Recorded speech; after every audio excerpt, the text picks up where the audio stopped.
យប់យន់ស្ងាត់ឈឹងសញ្ចឹងធ្លាប់នឹកមកមីស្រណោះអាឡ័យដល់ដីស្រុកស្រែចំការនឹកពុកនឹកម៉ែធ្លាប់តែថ្នាក់ថ្នមបុតភ្ងាមិនដឹងសុខទុក្ខយ៉ាងណាចិត្តកូនសោកើតស្បើយដីក្រុងស្រងស្អាតសង្វារផ្ញើខ្លួននឹងភ្លេព្យាយាមជ្រែងលុកសំលេការងារកូនរកបានហើយស្អែកនេះទៅស្រុកជំរាបម៉ែពុកឲ្យលោកបានស្បើយយើងលែងលំបាកទៀតហើយពុកអើយម៉ែអើយឈប់ភ័យអលត់ស្ដាប់ភ្លេងពុកតែងបាត់បត់ស្រុកស្រែធ្លាប់គេកាយលើ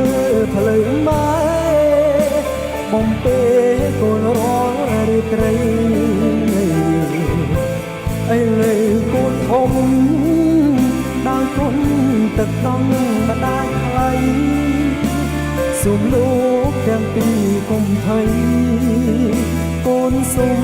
ធានារក្សាពុកអើយម៉ែអើយបទនេះកូនច្រៀងជូនស្ដាប់បទភ្លេងទំនុកសាស័ព្ទស្ដែងពី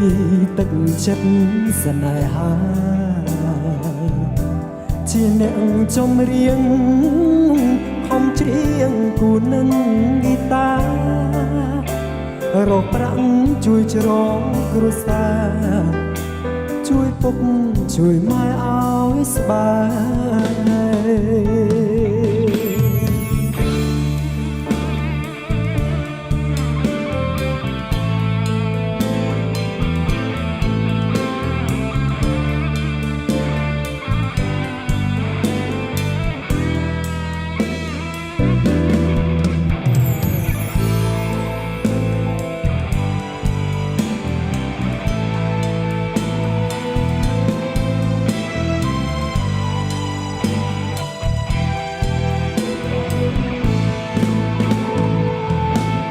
ធ្លាប់ស្ដាប់ភ្លេ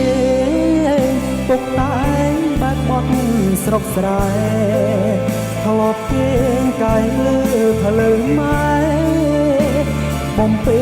កូនរងរាត្រីអីលើកូនធំដោយគុណទឹកដងម្ដាយថ្លៃសូមលោកទាំងពីរកុំភ័យកូនសូមធានារក្សាពុកអើយម៉ែអើយបទនេះកូនច្រៀងជូនស្ដាប់បទភ្លេងទំនុកសាស័ព្ទស្ដែងពី